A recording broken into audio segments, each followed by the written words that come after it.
Good evening students, कैसे हैं आप लोग। आशा अच्छे होंगे, आप लोगों की पढ़ाई अच्छी चल रही होगी। आप सब लोगों का एक बार फिर से आपके अपने ऑनलाइन प्लेटफॉर्म प्रयाग एकेडमी में बहुत बहुत स्वागत है।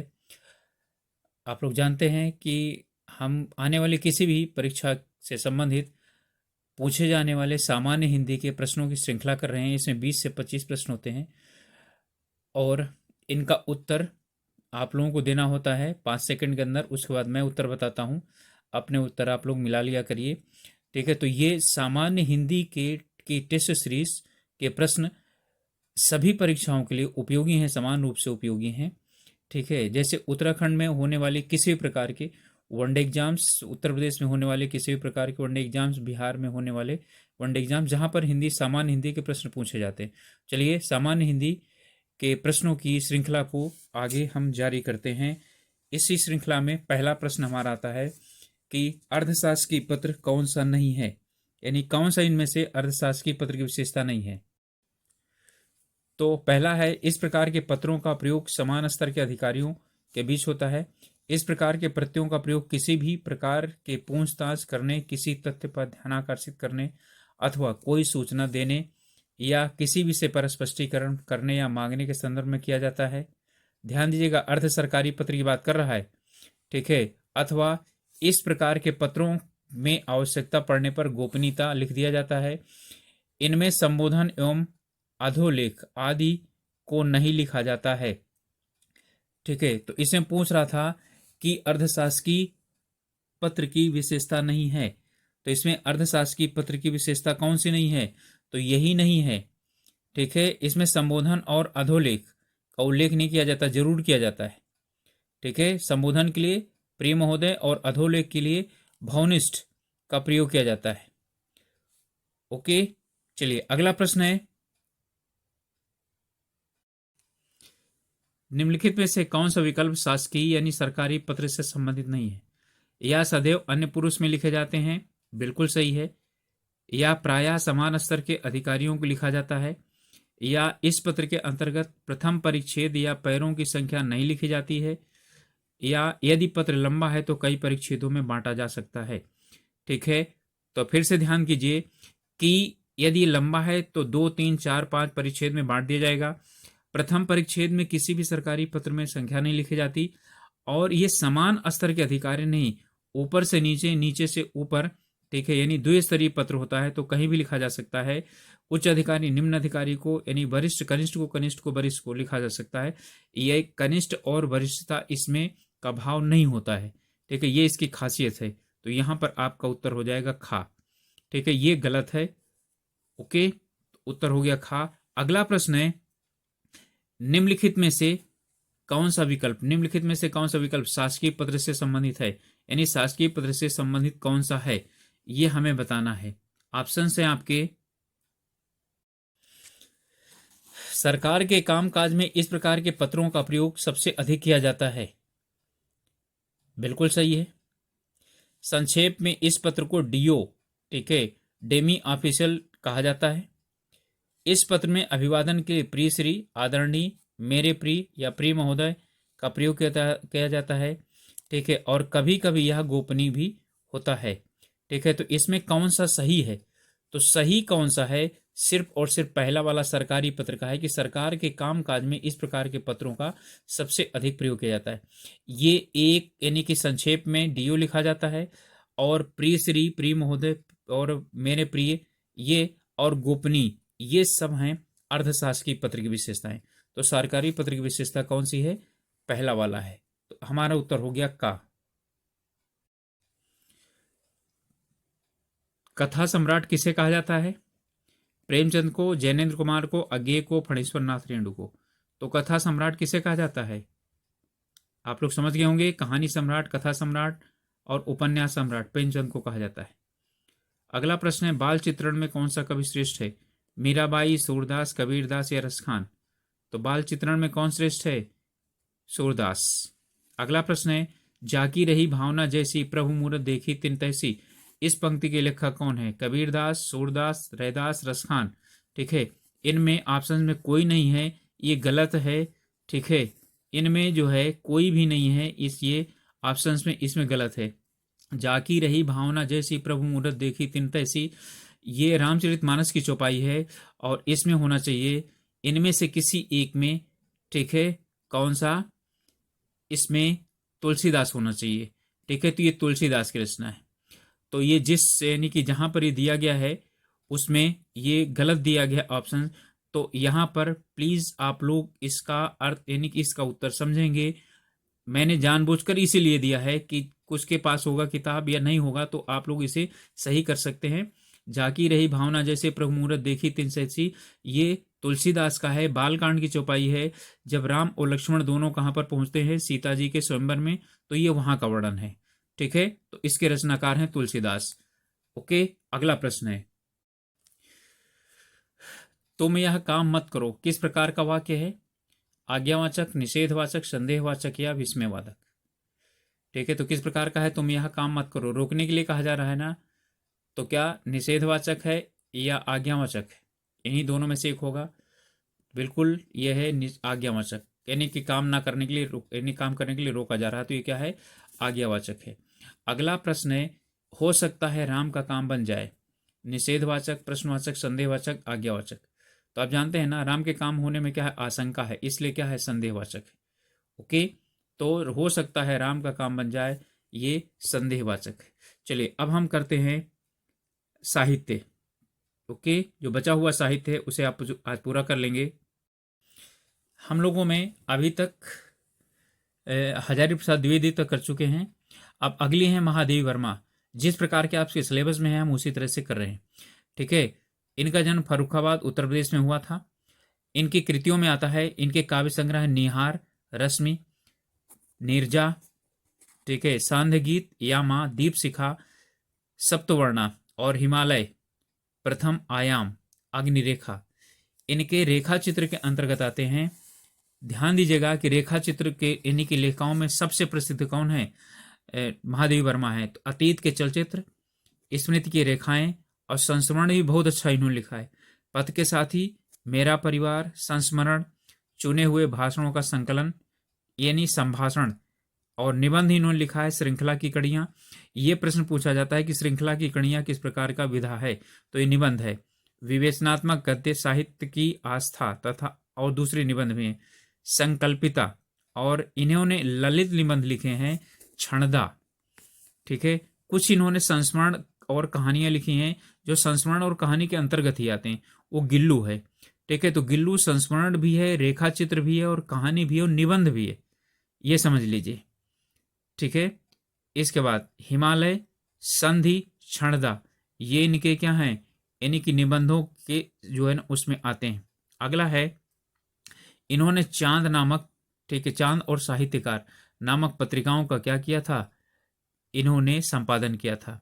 और आप लोगों को मालूम है कि 1982 में, नोट कीजिए, 1982 में इनको यामा के लिए क्या मिला था? साहित्य का ज्ञानपीठ पुरस्कार मिला था, ठीक है। साहित्य का ज्ञानपीठ पुरस्कार यामा के लिए कब? 1982 में मिला था। ओके, अगले लेखक हैं शिवानी। इनका मूल नाम है गौरापंत। राजकोट गुजरात में इनका जन्म हुआ था। इनकी जो कृतियां हैं, उपन्यास है कृष्णकली, कालिंदी, अतिथि, पूतोमाली, चल खुसरो घर आपने। पूतोमाली और चल खुसरो घर आपने इन्हें काफी पूछा जाता है। चंपा यानी शमशान चंपा, मायापुरी, कैंजा, गेंदा, भैरवी, स्वयं सिद्धा, विष कन्या, रति विलाप, आकाश और 14 फेरे, ठीक है। इनकी कुछ कहानी संग्रह है, विष कन्या, ठीक है। और इन कहानियों में झरोखा, करिए छिमा, लाल हवेली, मृणमाला की हंसी, अपराधिनी, पुष्पहार और 4 दिन। इन्होंने एक यात्रा वृत्तांत लिखा हुआ है, यही सबसे ज्यादा पूछा जाता है। चरैवेती और यात्रिक, चरैवेती ही पूछा जाता है, तो चरैवेती इन्हीं का है। आत्मकथा, सुना हो तो आते हैं अमर कहानी, ये इनकी आत्मकथा है, ठीक है। संस्मरण है इनके अमादेर, शांति निकेतन, स्मृति कलश, वातायन और जालक। इन्हें कुछ धारावाहिक भी लिखे हैं, सुरंगमा, मेरा बेटा, तीसरा बेटा, और जो है ना 1982 में इनको पद्मश्री पुरस्कार भारत सरकार के द्वारा दिया गया था। अगले लेखक हैं प्रेमचंद। मुंशी प्रेमचंद, मूल नाम धनपत राय। ये पहले धनपत राय नाम से क्या करते थे, ये यानी कि शुरुआत में उर्दू में लेखन करते थे। इनका नाम लमही, वाराणसी में उत्तर प्रदेश में इनका जन्म हुआ था। ठीक है, ओके। इनके उपन्यास हैं वरदान, ये प्रेम विवाह की समस्या से यानी संबंधित है। प्रतिज्ञा विधवा जीवन से समस्या पर ये यानी आधारित है। सेवा सदन वेश्या समस्या पर आधारित है। इसी तरह से प्रेमाश्रय किसान और जमींदार इनके समस्याओं से लेकर के बना हुआ है, ये लिखा गया है। निर्मला, ये उपन्यास अनमेल विवाह और दहेज प्रथा को लेकर के लिखा गया था। रंगभूमि 1985 में, इसमें कई यानी कि सामाजिक उपन्यास है, कई जो है ना इसमें कहानियां सम्मिलित हैं। इस बात है कायाकल्प, इसमें सामाजिक समस्याओं को क्या किया गया है, उठाया गया है। और सबसे बड़ी बात है कि कलाकल्प, इसमें जन्म जन्मांतर तक चलने वाले प्रेम की कहानी की बात की गई है। गबन है, ये इसमें यथार्थवादी सामाजिक चित्रण किया गया है। इसके बाद कर्मभूमि, इसमें हिंदू मुस्लिम एकता और सामाजिक उत्थान और किसानों की समस्या को उठाया गया है। मंगलसूत्र इनका अपूर्ण जो है वो उपन्यास था, जिसे इनके पुत्र अमृत राय ने लिखा था, पूर्ण किया था। इसके बाद गोदान, ठीक है, प्रेमचंद्र का क्या है, ये अंतिम उत्कृष्ट उपन्यास है, यानी कि जो पूर्ण उपन्यास और उत्कृष्ट उपन्यास है, इसमें किसान समस्या पर बात की गई है। इनकी कहानियां हैं सोजे वतन, सप्तसरोज, नवनिधि, प्रेम कुंज, बड़े घर की बेटी, लाल फीताशाही, कफन, प्रेम पचीसी, प्रेम प्रसून, ठीक है, समाधि, मानसरोवर, ये 8 भाग में है। ठीक है, सप्त सुमन, प्रेरणा, नवजीवन, कुत्ते की कहानी, जंगल की कहानी। इसके अलावा और भी कई कहानियां, जैसे ईदगाह है। ठीक है, ईदगाह का पूछता है कि ईदगाह का यानी कि जो नायक समझ लीजिए, ठीक है, या जो बालक है उसका क्या नाम है। ये आप लोगों को यदि आता है तो कमेंट करके बताइए, नहीं आता है तो खोज लीजिए। ठीक है, यदि मैं बता दूंगा तो आप लोग क्या हो जाएंगे, भूल जाएंगे। कोई बात नहीं, चलिए बता देता हूँ, हामिद उसका नाम है। ठीक है, इसके अलावा और भी कई हैं। ठाकुर का कुआं है, शराब की दुकान है, जुलूस है, ठीक है, पूस की एक रात है। ये कहानियां हैं, कई हैं। अगले हैं नाटक। इसमें इन्होंने संग्राम, करबला, प्रेम की वेदी और चंद्रहार, ये प्रमुखता क्या किए हैं, नाटक लिखे हैं। ठीक है, समझ में आ गया। तो इनकी रचनाएं थी, इनकी बहुत रचनाएं हैं, किसकी, कहानी वाली। ठीक है, तो इनको यदि कुछ कहानी आप लोग पढ़ते हैं, पढ़िए, और साथ में उनके आपको क्या पता चल जाएंगे, जो उनके पात्र हैं उनकी भी जानकारी हो जाएगी आप लोगों को। चलिए अगले हैं पीताम्बर दत्त बर्तवाल। पीताम्बर दत्त बर्तवाल हैं, ठीक है, इनका जन्म जो है गढ़वाल, यानी कि गढ़वाल में, पौड़ी गढ़वाल में लंसडाउन क्षेत्र में हुआ था। ठीक है, पाली गांव, 13 दिसंबर 1901, एक साल बाद किसके, पंत जी के जन्म के एक साल बाद। और 24 जुलाई 1944 को उनके 1977 को जो है मृत्यु हुई थी। तो ये मात्र 43 साल तक जीवित रहे, समझ सकते हैं हम। इनकी प्रमुख कृतियां हैं गोरखवाणी, प्राणायाम, विज्ञान और प्राणायाम, विज्ञान और कला, ध्यान से आत्मचिकित्सा, और भी कई हैं, लेकिन उनकी जरूरत नहीं है आपको पढ़ने की। बस एक चीज इसमें पढ़ना है कि पीताम्बर दत्त बर्तवाल, ठीक है, हिंदी साहित्य में डी.लिट उपाधि प्राप्त करने वाले प्रथम भारतीय थे। पीताम्बर दत्त बर्तवाल हिंदी में डी.लिट उपाधि प्राप्त करने वाले प्रथम भारतीय थे। इनका जो शोध का विषय था निर्गुण स्कूल ऑफ हिंदी पोएट्री। ठीक है, फिर इसके बाद इन्होंने इसी का हिंदी में अनुवाद कर दिया था। ठीक है, इतना ही सब है, और कुछ चीज इनको जानने की खास जरूरत नहीं है। इनका जो है ना जन्म वगैरह पूछ सकता है, या इनका विषय पूछ सकता है। ठीक है, अगले हैं हरिशंकर परसाई। ठीक है, अगले लेखक हैं हरिशंकर परसाई। इनकी रचनाएं हैं, हरिशंकर परसाई ये व्यंग्यकार के नाम से जाने जाते हैं। इनकी रचनाएं सुनो भाई साधो, ठिठुरता हुआ गणतंत्र, कहत कबीर, आवारा भीड़ के खतरे, मेरी श्रेष्ठ यानी व्यंग कथाएं, या रचनाएं। इनकी कहानी है हंसते हैं रोते हैं, जैसे उनके दिन फिरे, भोला राम का जीव, और इनकी संस्मरण है तिरछी रेखाएं। कुछ इनके निबंध भी हैं, भूत के पांव पीछे, यही अधिकतर पूछा जाता है, सदाचार का ताबीज, तब की बात और थी, शिकायत मुझे भी है। ठीक है, प्रेमचंद के फटे जूते और नेताजी का चश्मा, ये इनका संकलन है एनसीईआरटी में, इसलिए आपको इनका जरूर जानना चाहिए और पढ़ना चाहिए। ठीक है, तो प्रेमचंद के फटे जूते पूछ सकता है, और नेताजी के, ठीक है, नेताजी का चश्मा, ये किसकी रचना है? ठीक है, ये आपको पता होना चाहिए। ओके, चलिए अगला है शैलेश मटियानी। ठीक है, शैलेश मटियानी, इनका जन्म 14 अक्टूबर 1931 को अल्मोड़ा जिले में बड़े छीना नामक जगह पर हुआ था। इनका मूल नाम रमेश चंद्र सिंह मटियानी था। मृत्यु 24 अप्रैल 2001 को इनकी हुई थी। इनकी कुछ रचनाएं हैं, प्रमुख प्रमुख कुछ रचनाएं देखेंगे, ज्यादा रचनाएं जरूरत नहीं है। दो दुखों का एक सुख, दूसरों के लिए, सुहागनी, सफर पर जाने से पहले, हारा हुआ, अतीत, मेरी प्रिय कहानियां, पाप मुक्ति और हत्यारे, बर्फ की चट्टाने, जंगल में मंगल, महाभोज, ध्यान दीजिएगा महाभोज इनकी कहानी है। ठीक है, प्यास और पत्थर, तो ये इनकी क्या है, कुछ कहानियां हैं। इनके कुछ उपन्यास भी हैं, वो देख लेते हैं हम। बोरीवली से बोरीबंदर तक, इसके लिए इनको कई पुरस्कार प्राप्त हुए थे। इनका पहला उपन्यास था। कबूतर खाना, चिट्ठीर मैन, तिरिया भली न काट की, बारूद और बचुली, मुख सरोवर के हंस, एक मुठ सरसों, और भी बहुत हैं। ठीक है, इनके जैसे पुनर्जन्म के बाद, बर्फ गिर झुकने के बाद, उगते सूरज के किरण। ठीक है, तो ये जो है यानी कि प्रमुख इनकी उपन्यास थे। सभी इतना पढ़ना जरूरी नहीं है। अगला है, अगले लेखकों में है मनोहर श्याम जोशी। इनका जन्म अजमेर राजस्थान में 9 अगस्त 1933 को हुआ था। मृत्यु 2006 में हुई थी। इनकी रचनाएं हैं कुरकुर स्वाहा, कसब, ठीक है, हरिया कुलिस की हैरानी, हमजाद। ये ज्यादातर पूछे नहीं जाते हैं। क्या आप इनकी रचना है, ये पूछी जाती है। क्या आपका मतलब होता है अजीब अजीब विचित्र, कौन हूं मैं, कपीस जी, वधस्थल, उत्तराधिकारणी, हम लोग और बुनियाद। वैसे चलिए इनके कुछ जो है ना, अब मैं आपको बता देता हूं। इन्होंने धारावाहिक लिखे थे और वो धारावाहिक दूरदर्शन में आए थे। और आज जो धारावाहिक आप देखते हैं ना, सीरियल जिसको बोलते हो टीवी में, वो इन्हीं की देन मानी जा सकती है। इनके प्रमुख धारावाहिक हैं जो बहुत प्रसिद्ध हुए थे। कक्का जी कहिन, मुंगेरी लाल के हसीन सपने, हमराही, जमीन आसमान, गाथा, जर्मनी पर उड़ती नजर, और नेताजी कहिन। शायद नेताजी कहिन तो अभी भी आता है नाटक, यानी कि नाटक क्या है, वो धारावाहिक नहीं है बल्कि जो है वो कार्टून टाइप आजकल भी आता है, कुछ जो है ना उसमें दिखाया जाता है। इन्हें 2005 का साहित्य अकादमी पुरस्कार प्राप्त हुआ था। ठीक है, चलिए और आगे है इनका मन्नू भंडारी, हमारे अगले हैं यानी लेखिका।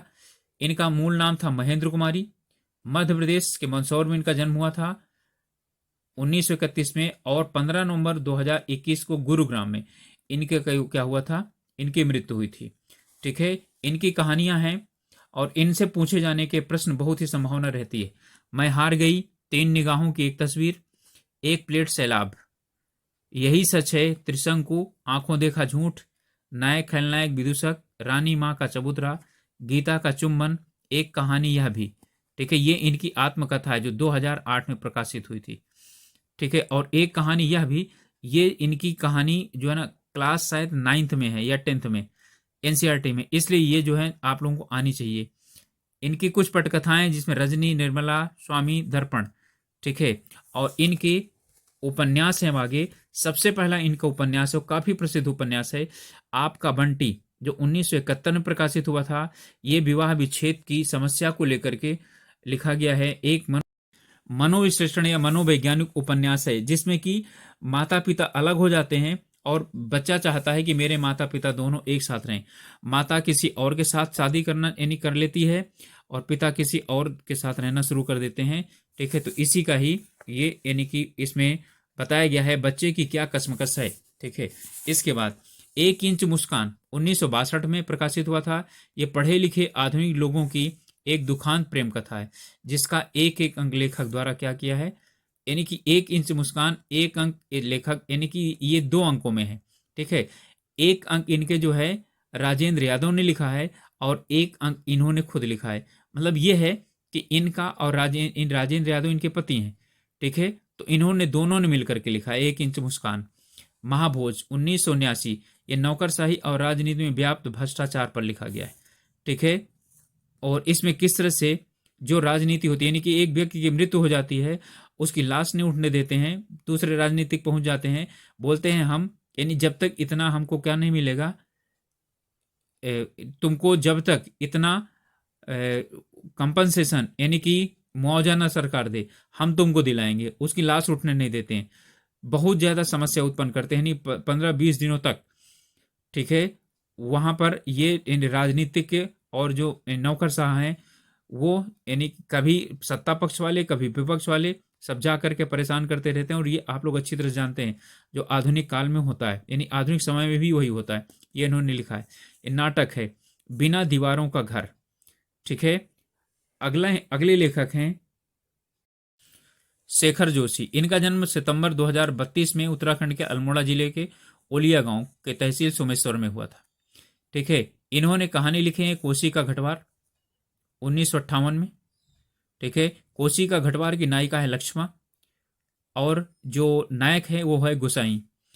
धर्मयुग कहानी यानी धर्मयुग कहानी प्रतियोगिता में इसे क्या है हुआ था, ठीक है। कोसी का घटवार को पहला वो मिला था, पुरस्कार मिला था। साथ के लोग, हलवाहा, नौरंगी बीमार है, मेरा पहाड़, एक पेड़ की याद और कुछ जो है ना बदबू, दाजियो और मेंटल, ये प्रतिनिधि कहानी इनकी और कुछ कहानियां हैं, ठीक है। इन्हें जो है यानी कि ये हमारे प्रमुख क्या थे 1995 में इनको 1995 में साहित्य भूषण पुरस्कार भी प्राप्त हुआ था, ठीक है। ये प्रमुख क्या हैं साहित्यकार थे जो उत्तराखंड के जितने भी ग्रुप सी वाले परीक्षाएं हैं उनके सिलेबस में है, ठीक है। तो मैंने कोशिश किया है और एक वीडियो में कोशिश करूंगा कि इनके जो प्रश्न बनते हैं वो लगभग क्या करूं मैं उनमें से बना करके और आप लोगों के सामने प्रस्तुत करूं। तो आप लोग इन्हें पढ़िए, पढ़ने के साथ साथ कुछ जरूरी नहीं है आप रटेंगे तो भूल जाएंगे, इसलिए 2-4 बार वीडियो देख लीजिए, आप लोगों को यानी कि याद हो जाएगा। इसका है तो वैसे उत्तरांचल वाले, उत्तराखंड वाले तो आप लोग अच्छी तरह से जानते हैं, याद ही होगा क्योंकि आप उत्तराखंड में भी इनको पढ़ते हैं। लेकिन कुछ ऐसे जो बिना उत्तराखंड वाले लेखक हैं उनका जो है ना कई बार पूछ लेता है और 4 से 5 प्रश्न पूछता है। साहित्य 20 नंबर की हिंदी आती है जिसमें 4 से 5 नंबर साहित्य से पूछता है, बहुत महत्वपूर्ण है, ठीक है। 4 से 5 जो है प्रश्न बहुत महत्व के होते हैं, ठीक है। इसलिए आप लोग इन पे मेहनत करिए, ठीक है। और अभी जो है इसको सब्सक्राइब कीजिए, अभी तक सब्सक्राइब नहीं किया आप लोगों ने चैनल को, आगे इसे आप लोग अपने जितने भी समूह हैं उसमें शेयर कीजिए जिससे कि कुछ लोग जो और दूसरे जुड़ना चाहते हैं वो जुड़ जाएं हम लोगों के साथ और अपनी तैयारी कर सकें। मिलते हैं अगले वीडियो में, तब तक के लिए आप लोग अपना ध्यान रखिए, स्वास्थ्य का ध्यान रखिए और पढ़ाई अच्छी तरीके से कीजिए। कोई यदि आप लोगों को आशंका है या समस्या है तो मैसेज कीजिए, आपका उत्तर मिलेगा। तब तक के लिए ऑल द बेस्ट।